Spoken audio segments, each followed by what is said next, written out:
ಅಂತೂ ಯಾರು ಕೊಟ್ಟರು ಹೇಳೋಂಗಿಲ್ಲಪ್ಪ. ಕಾನೂನು ಅದೊಂದು ನಮ್ಮ ದುಡ್ಡ್ರಿ, ನಮ್ಮ ರಾಜಕಾರಣಿಗಳು, ನಾವು ಆರಿಸಿದ ನಾಯಕರು, ಅವ್ರಿಗೆ ಎಲ್ಲಿದ್ದು ಬತ್ತಪ್ಪ ನೀವು ಖರ್ಚು ಮಾಡೋದು ದುಡ್ಡು ಕೇಳಿ ಇಲ್ಲ, ನಾವು ಹೇಳೋಂಗಿಲ್ಲ ನಿಮ್ಗೆ.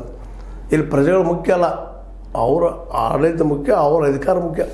ಆ ದಿಶೆಯಲ್ಲೇ ಎಲ್ಲರೂ ಅಲ್ಲಿ ಸರೆಂಡರ್ ಆಗ್ತಾ ಇದ್ದಾರೆ. ಈ ದಿಶೆಯಲ್ಲಿ ನಮ್ಮ ಏನಪ್ಪ ಅಂದ್ರೆ ಅಧ್ಯಕ್ಷ ಡಾಕ್ಟರ್ ನಾಗಲಕ್ಷ್ಮಿ ಚೌಧರಿ ಅವರಾಗಿರ್ಬೋದು, ಹಿಂದಿನ ಜಗದೀಶ್ ವಕೀಲ್ ಅವರಾಗಿರ್ಬೋದು, ಈಗಾಗಲೇ ಹೇಳಿದಂಥ ನಿಮ್ಮ ಏನೋ ನಮ್ಮ ಹೋರಾಟಗಾರರು ಗಿರೀಶ್ ಮಟ್ಟಣ್ಣವರ ಜೊತೆಗೆ ಮಹೇಶ್ ತಿಮ್ರೊಡ್ಡಿ, ಸಾದಿಕ್ ಎಮ್ಡಿ, ಇವರೆಲ್ಲರೂ ಒಂದೇ ವಿಷಯ ಚರ್ಚೆ ಮಾಡ್ತಾರೆ. ನಮಗೆ ಏನು ಪದ್ಧತಿ ಗೊತ್ತಾಗಿದೆ ಅಂತ ಈ ದಿಶೆಗೆ ಸರ್ಕಾರ ಇದ್ದು ದೃಢ ಸ್ಪಷ್ಟ ನಿರ್ಧಾರ ಇಡಬೇಕಾಗ್ಯದ.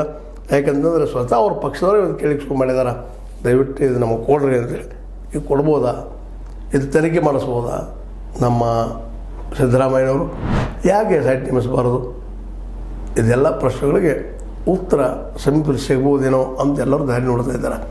ಇದು ಈ ಇತ್ತೀಚಿನ ಬೆಳವಣಿಗೆ. ಇದು ನಿಮ್ಮ ಲೈಕ್ ಆಗಿರ್ಬೋದಾ? ಲೈಕ್ ಆದ್ರೆ ಲೈಕ್ ಮಾಡಿ, ಶೇರ್ ಮಾಡಿ, ಕಮೆಂಟ್ ಮಾಡಿರಿ. ಟೀಕೆನೂ ಮಾಡಿರಿ ಅಂತ ಗರಾರಿಲ್ಲ, ಟೀಕೆಗಳು ಇರಬೇಕು. ಯಾಕಂದ್ರೆ ಅದು ಮನುಷ್ಯ ಪರಿವರ್ತನೆ ಆಗ್ತಾ ಇರ್ತಾನೆ.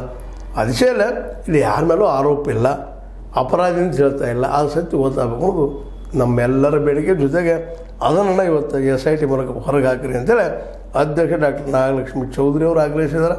ಹಾಗೆ ಜಗದೀಶ್ ವಕೀಲರವರು ಇನ್ನುಳಿದವರು ಒತ್ತಾಯಿಸ್ತಾ ಇದ್ದಾರೆ ಅಂತ ಹೇಳ್ತಾ, ಇದು ನಿಮ್ಗೆ ಬೇಕಾಗಿರೋದು ಲೈಕ್ ಮಾಡಿ, ಶೇರ್ ಮಾಡಿರಿ, ಕಮೆಂಟ್ ಮಾಡಿರಿ.